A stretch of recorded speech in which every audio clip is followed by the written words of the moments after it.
Hi everyone, I hope कि आप बहुत अच्छे होंगे और इसी उम्मीद के साथ आज हम हमारे सेक्सुअल रिप्रोडक्शन और फ्लावरिंग प्लांट की जर्नी के अंदर एक नया चैप्टर ऐड कर रहे हैं जिसमें हम फ्लावर को और थोड़ा सा डिटेल में जानने की कोशिश करेंगे।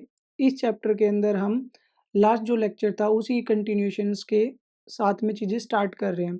लास्ट लेक्चर के अंदर हमने वेजिटेटिव फेज से रिप्रोडक्टिव फेज का जो ट्रांजिशन था उसको देखा। आज हम अब जो रिप्रोडक्टिव फेज के अंदर जो फ्लावर बना है उसके पार्ट्स को थोड़ा सा और डिटेल में जानने की कोशिश करेंगे और इस डिटेल को जानने के लिए आज जो मैं एग्जांपल आपके लिए लेके आया हूँ वो रहेगा हमारा डाइएंथस फ्लावर का। ये जो डाइएंथस फ्लावर होता है ये जनरली एक ऑर्नामेंटल हर्ब है। ये क्या है? एक ऑर्नामेंटल हर्ब है और ये ऑर्नामेंटल हर्ब हमने मोस्ट कॉमनली इसलिए ली है क्योंकि ये कंप्लीट फ्लावर को रिप्रेजेंट करती है और मोस्ट कॉमनली हमें लगभग हर जगह मिल जाती है। बट अगर मैं दिल्ली की बात करूं तो दिल्ली के अंदर जब विंटर्स आती हैं तब हमें मोस्ट कॉमनली डाइएंथस देखने को मिलता है। So in winters of Delhi ornamental herb that is dianthus वो हमें मोस्ट कॉमनली देखने को मिलता है। उसी के प्लांट्स को हम एज अ रेफरेंस लेके हमारे पूरी जर्नी को स्टार्ट करेंगे और इस जर्नी के अंदर मैंने आपके लिए थोड़ा सा फ्लावर का एक स्ट्रक्चर ड्रॉ कर रखा है जिसको यूज करके मैं कुछ पार्ट्स आपको एक्सप्लेन करने जा रहा हूँ। सबसे पहले जहाँ पे जो हमें फ्लावर दिख रहा है उसमें क्या है, उसमें मेन मेरा एक स्टेम है। मेन मेरी एक स्टेम पार्ट है। इस स्टेम पे एक छोटी सी स्टोक निकली हुई है। ये जो छोटी सी स्टोक है ये स्टोक हमारे फ्लावर को कैरी कर रही है या फ्लावर इसके ऊपर बना हुआ है। तो इस छोटी सी स्टोक को जो फ्लावर को बियर करती है उसको बोलते हैं pedicels. Pedicels is the stalk of the flower. Stalk of the flower ये मेरी स्टोक होती है फ्लावर की जिसको मैं पेडिसल्स बोलता हूँ। इसके अलावा एक छोटी सी आप ग्रीन स्ट्रक्चर देख रहे हो जो कि बेस ऑफ द पेडिसल्स पे प्रेजेंट है, इसको बोलते हैं हम bract. So bract is the leaf like structure और we can say that reduced leaf like structure. Reduced leaf like structure. Leaf like structure जो कि आपका बेस ऑफ द पेडिसल्स पे प्रेजेंट है। उसके अलावा आप इसी स्ट्रक्चर के अंदर एक और रेड रेड कलर की स्ट्रक्चर देख रहे हो। This also the reduced leaf, but in reduced leaf को हम बोलते हैं ब्रैक्टियोल्स। ब्रैक्टियोल्स जनरली आपका जो रिसेप्टेकल्स होता है उसके बेस पे प्रेजेंट होती हैं। ये भी आपकी लीफ लाइक स्ट्रक्चर ही होती हैं। लीफ लाइक स्ट्रक्चर ही होती हैं। ठीक है। अब ये जो ब्रैक्टियोल्स है इसके ऊपर वाला पार्ट जो कि आपका पेडिसल्स का ही पार्ट है वो हल्का सा स्वोलन हो जाता है, फूल जाता है, जिसको हमने लास्ट क्लास में भी डिस्कस किया था, दैट इज थैलेमस और रिसेप्टिकल्स। और इसी थैलेमस के ऊपर ये हमारा फ्लावर सबटेंटेड है। ये जो फ्लावर के पार्ट्स हैं उनको हम अभी इस लेक्चर के अंदर डिटेल में डिस्कस करेंगे, हर एक पार्ट का इंपॉर्टेंस जो सेक्सुअल रिप्रोडक्शन के लिए फेवरेबल है। अभी के लिए अगर मैं एक फ्लावर को बहुत बेसिक लेवल पे देखूं तो फ्लावर के पास जनरली क्या है, आपके फ्लोरल वल्स हैं, उसके अलावा उसके पास ब्रैक्टियोल्स हैं जो उसको प्रोटेक्शन देने का काम करती हैं। उसके अलावा प्लांट के पास एक छोटी सी स्टोक है जिसको हम पेडिसल्स बोलते हैं। पेडिसल्स फ्लावर को प्लांट के साथ में कनेक्ट करती है। जहां से ये प्लांट से कनेक्ट होती है वहां पे एक छोटी सी रिड्यूस लीफ लाइक स्ट्रक्चर होती है जिसको हम ब्रैक्ट बोलते हैं। ये ब्रैक्ट भी फ्लावर को जब डेवलप हो रहा होता है उस टाइम पे प्रोटेक्शन देने का काम करती है। तो एक सिंपल सी स्ट्रक्चर है फ्लावर की। अभी हम फ्लावरल जो वल्स है उसको डिटेल में डिस्कस करेंगे। उसके अलावा इस लेक्चर के अंदर मैं आपको बहुत अच्छी अच्छी टर्म्स डिस्कस करने वाला हूँ, तो please be till the end of the lecture, जिसमें हम monoecious dioecious plant, complete incomplete flower, perfect imperfect flower, unisexual bisexual flower और पॉलीगैमस फ्लावर, इन सारी टर्म्स को डिटेल में डिस्कस करेंगे। So be with me till the end of the lecture. अब हम फ्लावर के हर एक पार्ट को वन बाय वन डिस्कस करते हैं। तो जो मेरा फ्लावर होता है वो बेसिकली 4 वल्स से मिलके बना होता है। Flower is made up of 4 whorls. Is made up of 4 whorls. ये जो 4 वल्स होते हैं उनको हम 2 ग्रुप में डिवाइड करते हैं। सबसे पहला जो ग्रुप होता है वो होता है असेसरी वल्स का।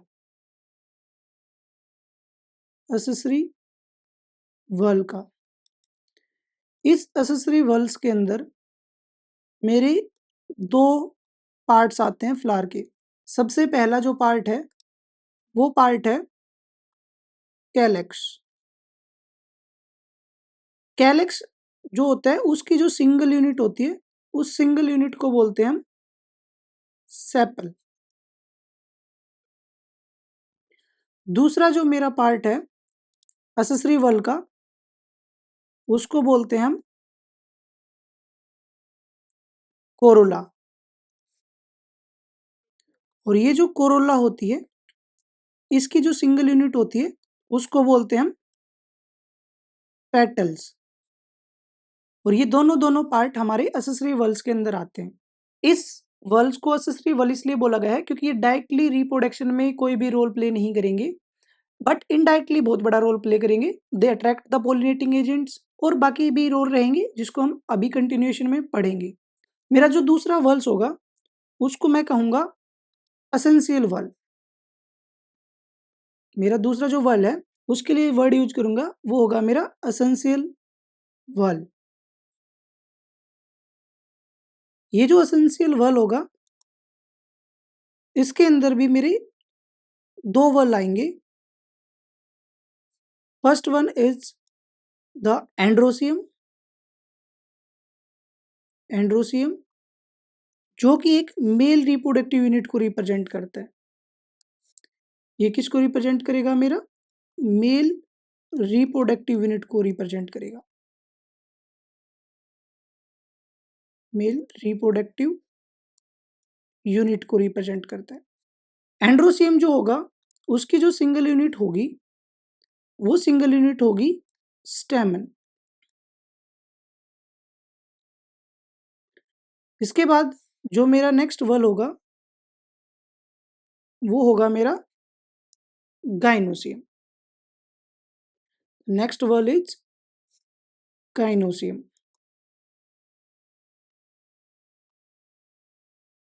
ये जो गाइनोसियम है, ये फीमेल रिप्रोडक्टिव यूनिट को रिप्रेजेंट करती है। This represent the female reproductive unit. Gynoecium की जो सिंगल यूनिट होगी उसको बोलेंगे हम कार्पल। एंड्रोसियम और गाइनोसियम दोनों मिलके हमारा एसेंशियल वल बनाते हैं। अगर किसी भी प्लांट के पास एंड्रोसियम और गाइनोसियम नहीं है या किसी भी रीजन से वो डैमेज हो गए हैं, तो फ्लावर सेक्सुअली रिप्रोड्यूस नहीं कर पाएगा, क्योंकि इन दोनों का होना बड़ा जरूरी है। ये दोनों सेम प्लांट पे भी हो सकते हैं, अलग प्लांट पे भी हो सकते हैं, उसको हम आगे डिस्कस करेंगे, बट इन दोनों का होना बड़ा जरूरी है। अदरवाइज कोई भी प्लांट या कोई भी फ्लावर आपका सेक्सुअली रिप्रोड्यूस नहीं कर पाएगा। इस वजह से हम इनको एसेंशियल वर्ल्स का नाम देते हैं। हर एक पार्ट्स का अपना अपना एक रोल है। अगर मैं कैलेक्स की बात करूं, तो कैलेक्स की जो सिंगल यूनिट है उसको हम सेपल बोलते हैं। अब ये जो सेपल्स है, इसका क्या क्या रोल रहेगा उसको हम थोड़ा सा डिटेल में डिस्कस करते हैं। अगर मैं सबसे पहले बात करूं कैलेक्स की, तो कैलेक्स की जो सिंगल यूनिट है उसको मैंने नाम दिया सेपल। ये जो सेपल्स होती हैं ये 2 ग्रुप में मिल सकती है। जनरली जो हम डायंथस लेके चल रहे हैं उसके अंदर 5 सेपल्स होती हैं। तो ये सेपल्स आपकी फ्री भी हो सकती हैं और ये सेपल्स हमारी फ्यूज्ड भी हो सकती हैं। अगर सेपल्स मेरी फ्री हैं, तो मैं उस कंडीशन को बोलूंगा पॉलीसेफेलस कंडीशन। पॉलीसेफेलस कंडीशन। और अगर ये मेरी सेपल्स आपस में फ्यूज्ड हैं, तो उसको बोलूंगा मैं गैमोसेफेलस कंडीशन। जनरली जो मेरी कैलेक्स होती है वो ग्रीन इन कलर होती है। ये green in colour. Calyx generally protection का काम करती है। They protect the developing flower. Protect the developing floral parts. इसके अलावा जनरली जो सेपल्स होती हैं वो गिर जाती हैं एज द फ्लावर ओपन्स। जैसे ही फ्लावर आपका ओपन होता है, तब जो कैलेक्स होती हैं या जो सेपल्स होती हैं वो फॉल ऑफ हो जाती हैं। So sepals fall off fall off during anthesis. Anthesis का मतलब होता है जब फ्लावर आपका खिल रहा होता है, ओपनिंग ऑफ द फ्लावर को बोलते हैं एंथेसिस। एंथेसिस के टाइम पे फ्लावर आपके सेपल्स को गिरा देता है। ये जितने भी फंक्शन अभी हमने सेपल्स के देखे, ये बहुत बेसिक्स फंक्शंस थे सेपल के लिए। अब हम थोड़े से अलग पार्ट्स के बारे में बात करेंगे जो सेपल्स को थोड़ा सा अलग बनाते हैं। जस्ट लाइक कि अगर मैं गूजबेरी की बात करता हूँ, गूजबेरी के अंदर जो ये मेरी सेपल्स होती हैं, परसिस्टेंट होती हैं। So in gooseberry, sepals are persistent. Sepals are persistent.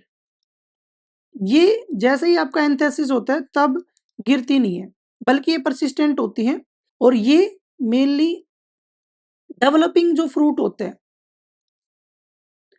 उसको प्रोटेक्ट करती हैं। Protect the developing fruit, protect the developing fruit. Generally जो सेपल्स था उसका काम था फ्लोरल बड को प्रोटेक्ट करना, लेकिन ये गूजबेरी के अंदर आपका डेवलपिंग फ्रूट को भी प्रोटेक्ट करती हैं क्योंकि ये परसिस्टेंट होती हैं, गिरती नहीं है। उसके अलावा कुछ प्लांट्स के अंदर सेपल्स के अलग अलग फंक्शंस हैं। जैसे कि एक टर्म मैं यूज करता हूं, that term is petaloid. These are not the petal, this is petaloid, very important term. Petals and petaloid are different structures. Petaloids are the modified sepals. These are the modified sepals, modified sepal for pollination. जब sepals हमारी pollination के लिए modified हो जाती है और attractive हो जाती है तब उस स्ट्रक्चर को बोलते हैं पेटलोइड। अगर मैं एग्जांपल की बात करूं तो जो पेटलोइड्स होते हैं वो हमें देखने को मिलते हैं सल्विया के अंदर। सल्विया को आपने डाइडाइनमस कंडीशन के अंदर 11th क्लास में पढ़ा, वही सेम सल्विया है ये। उसके अलावा क्लीमेटिस के अंदर भी आपको पेटलोइड देखने को मिलते हैं। ये पोलिनेशन का काम करते हैं because they are very attractive. इसके अलावा जो मेरा सेपल्स है वो स्पर भी बना सकते हैं। स्पर आपकी एक स्ट्रक्चर होती है जो नेक्टर को स्टोर करती है, इट स्टोर्स द नेक्टर। इसके अलावा जो सेपल्स होते हैं वो मेरा सीड डिस्पर्जल में भी मदद करता है। सीड डिस्पर्जल में हमें मोस्ट कॉमनली देखने को मिलता है एग्जाम्पल एस्ट्रेसी का। एस्ट्रेसी फैमिली के अंदर जनरली सेपल सीड क्या करते हैं, सीड डिस्पर्जल में मदद करते हैं। सो ये है जनरली सेपल्स के बेनिफिट फॉर ए प्लांट, जिसमें हमने क्या क्या देखा, जिसमें हमने देखा कि जनरली ये ग्रीन इन कलर होती है जो कि प्रोटेक्शन का काम करती है। उसके अलावा ये एंथेसिस के टाइम पे जब फ्लावर ओपन होता है तब गिर जाती हैं। लेकिन कुछ प्लांट जैसे कि गूजबेरी के अंदर सेपल परसिस्टेंट होती है जो कि डेवलपिंग फ्रूट को प्रोटेक्ट करने का काम करती है। उसके अलावा ये पेटलोइड का भी काम करती हैं या पेटलोइड की तरह बिहेव करती हैं, जो कि एक मॉडिफाइड सेपल है जो पोलिनेशन के लिए बहुत ही इंपॉर्टेंट पार्ट होता है, जैसा कि सल्विया और कैलेमाइटिस के अंदर हमें देखने को मिलता है। उसके अलावा सेपल्स मेरी स्पर भी बना सकती हैं जो कि नेक्टर को स्टोर करने का काम करेगी। और एस्ट्रेसी फैमिली के अंदर सेपल्स मेरा सीड डिस्पर्जल में भी बहुत बड़ा रोल प्ले करती है। अब हम बात करेंगे next word that is Corolla की। अगर आप कोई भी फ्लावर को बहुत ज्यादा अट्रैक्टिव पाते हो, ब्राइट कलर का हमें दिखता है, तो वो किसकी वजह से दिखता है, वो कोरोला की वजह से दिखता है। तो Corolla gives the bright colour, gives the bright color to the flower, bright color to the flower, color to the flower। जो मेरा फ्लावर है, जो मेरा कोरोला है, उसकी जो सिंगल यूनिट होगी उस सिंगल यूनिट को नाम दिया जाता है पेटल्स। पेटल्स आपकी different different colours, different different structure, different different forms के अंदर मिल सकती है। पेटल्स को भी हम दो पार्ट्स में डिवाइड करते हैं। पेटल्स भी मेरी दो तरीके से अरेंज हो सकती हैं। अगर जितनी भी पेटल्स हैं, अगर वो सारी की सारी फ्यूज्ड हैं, तो उस कंडीशन को बोलता हूं मैं गैमो पेटलस। यानी कि जितनी भी मेरी पेटल्स होंगी वो कैसी होंगी, फ्यूज्ड होंगी। उसके अलावा दूसरी कंडीशन होती है पॉली पेटलस। अगर जितनी भी मेरी पेटल्स हैं वो सारी की सारी फ्री हैं तो उस कंडीशन को बोलूंगा मैं पॉलीपेटलस।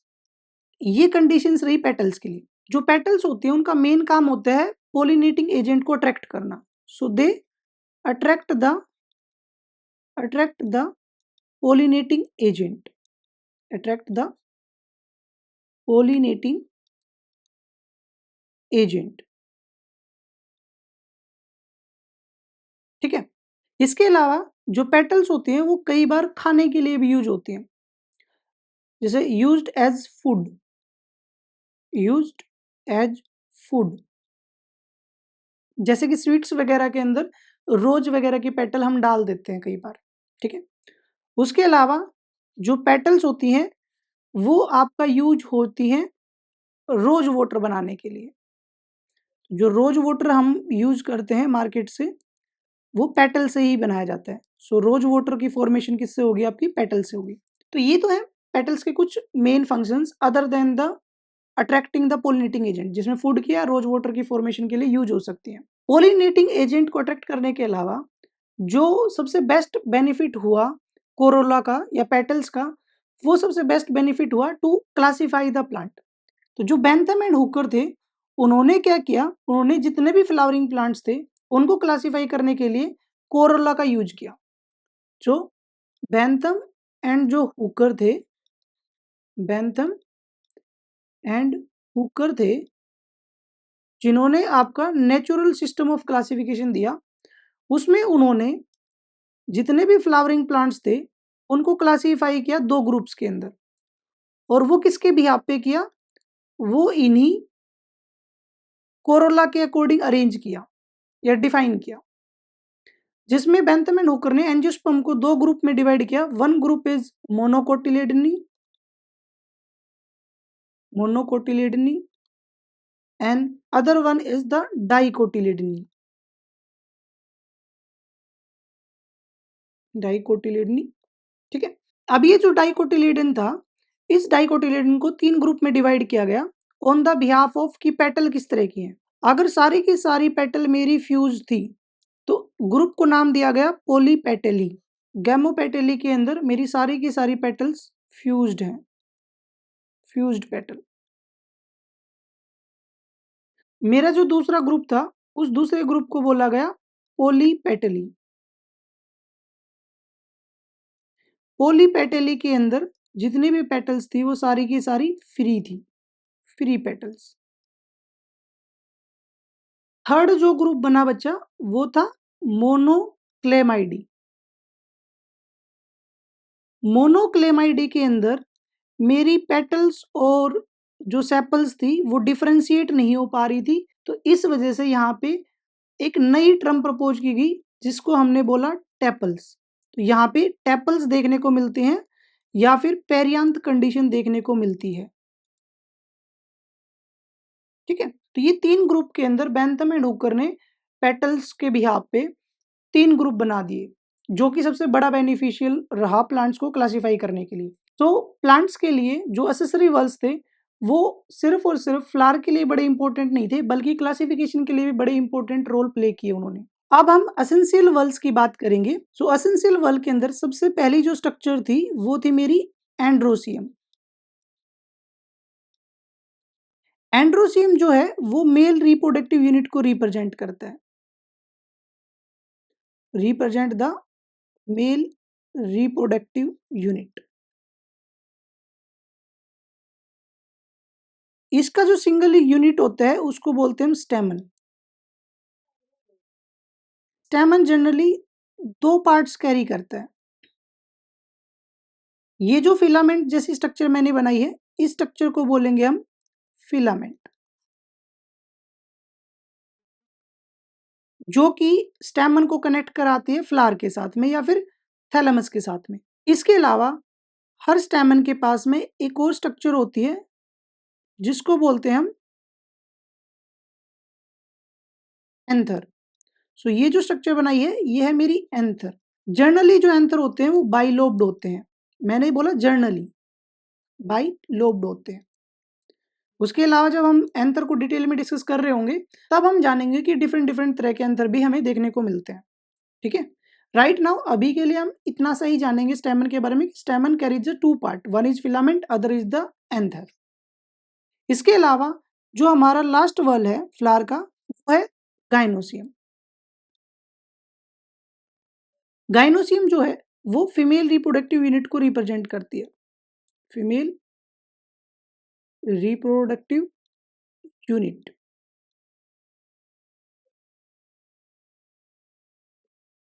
यूनिट इसकी जो सिंगल यूनिट होती है उसको बोलते हैं हम कार्पल, या फिर हम पिस्टल भी वर्ड यूज कर लेते हैं। कार्पल या पिस्टल की अगर मैं स्ट्रक्चर को ड्रॉ करूं तो उसके पास जनरली तीन पार्ट होते हैं। जो स्वोलन पार्ट होता है उस स्वोलन पार्ट को बोलते हैं हम ओवेरी, जो कि एक छोटी सी फिर पतली सी एक स्टोक बनाएगी जिसको हम स्टाइल बोलेंगे, और जो लास्ट में जाके ऐसा थोड़ा सा स्वोलन हो जाएगी, या ऐसा एक रिसेप्टिव सरफेस बनाएगी जिसको बोलेंगे हम स्टिग्मा। तो ये जो स्टार्टिंग वाला पार्ट है कार्पल का उसको बोलते हैं हम स्टिग्मा।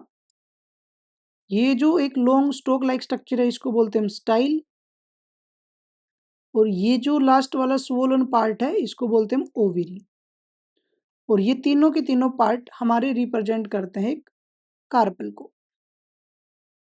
अब यहाँ पे मैं आपको एक इंटरेस्टिंग बात बताता हूँ। जनरली एक कार्पल जो होती है उसको हम ऐसे ही कंसीडर करते हैं कि they have an ovary, they have an style, they have an stigma. But कुछ प्लांट के अंदर, जैसे कि मैं एक्सेप्शंस की बात करूं तो एक्सेप्शन रहेगा ड्राइमस का।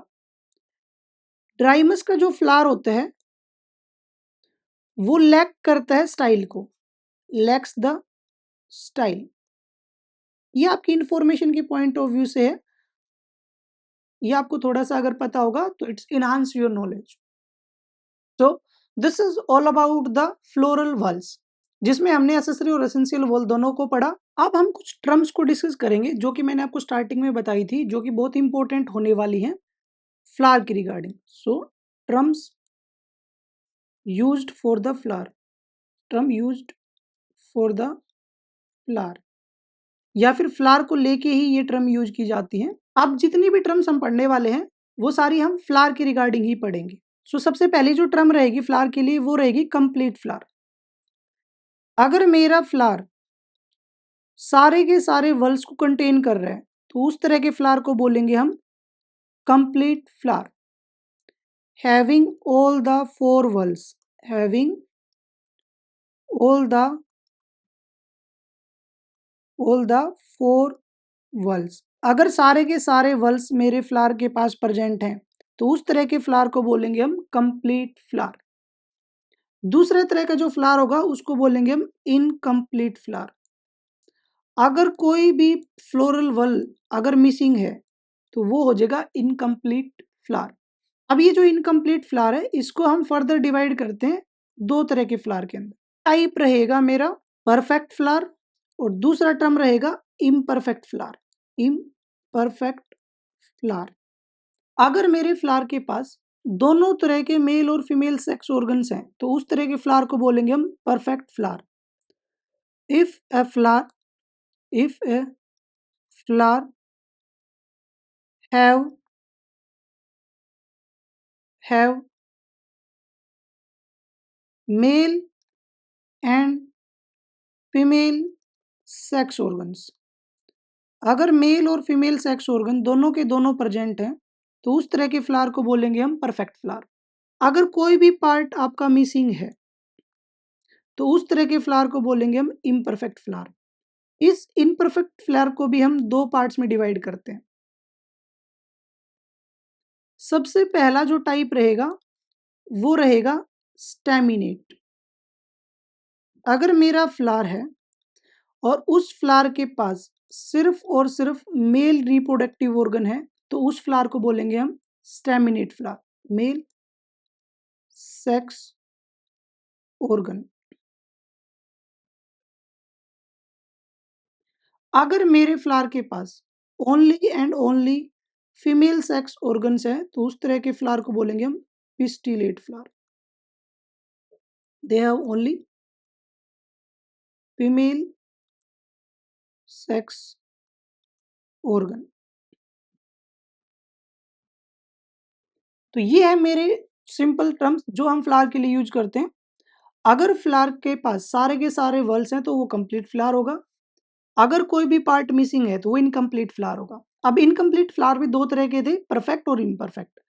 अगर आपके इनकम्प्लीट फ्लावर के पास मेल और फीमेल सेक्स ऑर्गन दोनों हैं तो वो होगा परफेक्ट फ्लावर। अगर फ्लावर के पास सिर्फ और सिर्फ मेल सेक्स ऑर्गन है तो उसको बोलेंगे हम स्टेमिनेट, और अकेला सिर्फ फीमेल सेक्स ऑर्गन है तो उसको बोलेंगे हम पिस्टिलेट फ्लावर। अब जो नई टर्म यूज होगी वो मेरी स्टेमिनेट और पिस्टिलेट फ्लावर के लिए ही यूज होगी।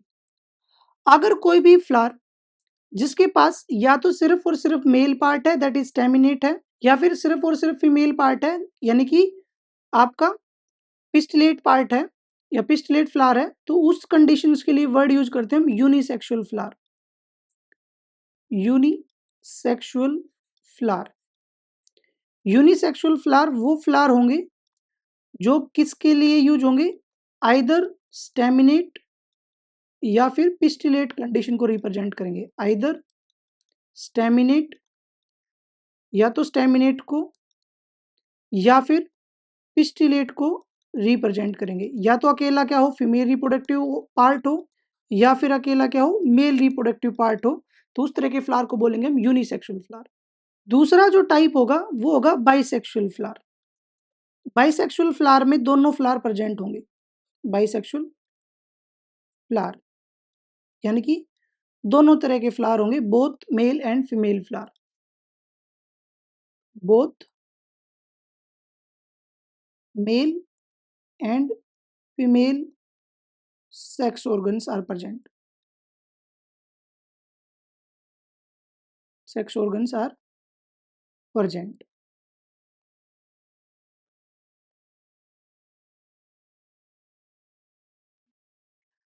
अब हम दो टर्म्स और पढ़ने वाले हैं जो जनरली हम इंटरचेंज कर देते हैं यूनिसेक्सुअल और बाइसेक्सुअल के केस में, लेकिन जो प्लांट का केस होता है उसमें हम इंटरचेंज नहीं कर सकते। These terms are different usages and these two terms are monoecious, monoecious plant and dioecious plant. Generally हम इनको यूनिसेक्सुअल और बाइसेक्सुअल के लिए यूज कर लेते हैं प्लांट के केस में, लेकिन इनका अपना एक अलग पर्पज होता है। मोनोसिस और डायोसिस जो टर्म है वो हमेशा एक प्लांट के लिए यूज होती है, ना कि फ्लावर के लिए। तो मोनोसिस प्लांट के अंदर जो प्लांट होता है वो आपका दोनों तरह के फ्लावर कंटेन करता है। Have both staminate and pistillate flower. Have staminate and pistillate flower यानी कि एक प्लांट के पास दोनों तरह के फ्लावर होंगे। ये जो स्टेमिनेट और जो पिस्टिलेट फ्लावर थे इनको हमने पीछे डिस्कस किया यूनिसेक्सुअल फ्लावर के रिगार्डिंग, कि यूनिसेक्सुअल फ्लावर वो फ्लावर थे जिसमें स्टेमिनेट या फिर पिस्टिलेट कंडीशंस प्रेजेंट थी, यानी कि या तो सिर्फ मेल पार्ट प्रेजेंट था या फिर सिर्फ फीमेल पार्ट प्रेजेंट था। उसको हम कई बार मोनोसिस के साथ में इंटरचेंज कर देते हैं जो कि गलत है। मोनोसिस जो टर्म होती है वो प्लांट के लिए यूज होगी और वो ऐसा प्लांट को रिप्रेजेंट करेगा जिसके पास स्टेमिनेट और पिस्टिलेट दोनों तरह के फ्लावर हैं।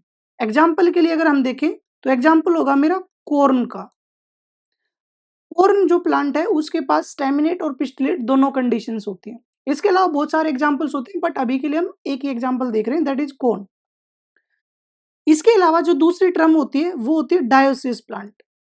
डायोसिस प्लांट वो प्लांट होते हैं जिसके पास सिर्फ और सिर्फ एक ही तरह का फ्लावर होगा, आइदर स्टेमिनेट और पिस्टिलेट फ्लावर इज प्रेजेंट, और pistillate flower is present, pistillate flower is present, flower is present. यहाँ पे जो मेल और फीमेल पार्ट्स होंगे वो दो अलग अलग प्लांट पे प्रेजेंट होंगे। एग्जाम्पल्स की अगर मैं बात करूं तो एग्जाम्पल होगा मेरा यहाँ पे हेम्प। हेम्प एक डायोसिस प्लांट है जिसमें स्टेमिनेट और पिस्टिलेट फ्लावर दो अलग अलग प्लांट पे प्रेजेंट है। सो ये कुछ टर्म्स थी जिसको हमें जानना था फ्लावर के रिगार्डिंग। इसके अलावा एक कॉमनली टर्म और यूज होती है प्लांट्स के लिए जो कि है पॉलीगैमस प्लांट। पॉलीगैमस प्लांट इस पॉलीगैमस प्लांट को जानने के लिए हम इसके एग्जाम्पल से स्टार्ट करते हैं। पॉलीगैमस प्लांट का एग्जाम्पल होता है मैंगो। पॉलीगैमस प्लांट जो होता है वो दोनों तरह के फ्लावर को बियर करता है, बियर परफेक्ट एंड